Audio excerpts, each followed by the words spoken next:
আসসালামু আলাইকুম রহমতুল্লাহি ওয়াবারাকাতুহ। ইন্নাল হামদুলিল্লাহ ওয়াসসালাতু ওয়াসসালামু আলা রাসূলিল্লাহি ওয়া বা'দ। আজকে আলোচনা করব অনেক গুরুত্বপূর্ণ মোস্ট ইম্পর্টেন্ট একটা বিষয় নিয়ে। আর সেই বিষয়টা হচ্ছে যে কোনো পুরুষের বুকের মধ্যে যদি পশম হয়, ওই পশম তিনি কোনো উপায়ে তুলে ফেলতে পারবেন কিনা, চেঁচে ফেলতে পারবেন কিনা, ইসলাম কি বলে।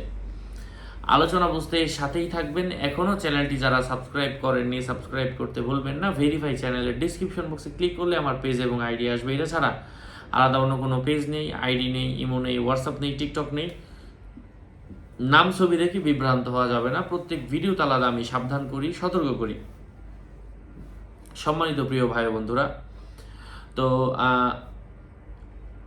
সেই গুরুত্বপূর্ণ আমল হচ্ছে, সেই গুরুত্বপূর্ণ নিয়মটা হচ্ছে যে বুকের মধ্যে যদি পশম হয়, ওই পশমটা পুরুষ হিসাবে আপনি তুলে ফেলতে পারবেন।